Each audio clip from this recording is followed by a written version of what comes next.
আমার এই পালং শাকগুলো নতুন করে লাগিয়েছিলাম আবার, তো এইগুলোকে আজকে তুলবো, পালং শাকের ঝোল করব। পালং শাকগুলো বেশ কচি আছে দেখো, আর এই পাতাগুলোই তুলে নিয়ে যাচ্ছি, কারণ আমার এখন পরিষ্কার করে বাছার সময় নেই, একবারে পাতা শুদ্ধই নিয়ে যাব।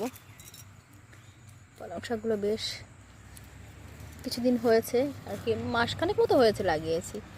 তো দেখো এই যে একবারে লাগালে কি হয়, মানে সবগুলো একসঙ্গে আর কি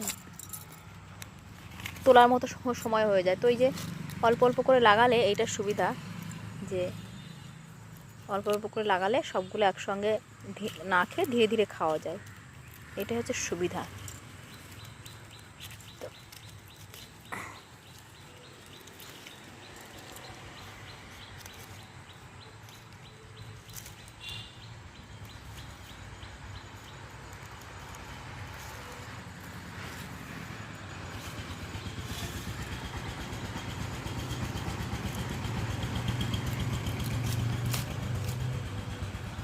গাছের নিচে লাগালে না খুব অসুবিধা হয়, প্রচণ্ড পাতা পড়ে, কি করা যাবে। আমার এই যে ভেন্ডি চারাগুলোও কিন্তু বেরিয়ে গেছে, হ্যাঁ এই যে দেখো ভেন্ডি চারাগুলো সব বেরিয়েছে, এখানেও দিয়েছিলাম, সেগুলো হয়তো বেরোয়নি কোনো কারণে। যাই হোক, গরম পড়ে গেছে তো ভেন্ডি চারাগুলো এখন দ্রুত বড় হতে থাকবে।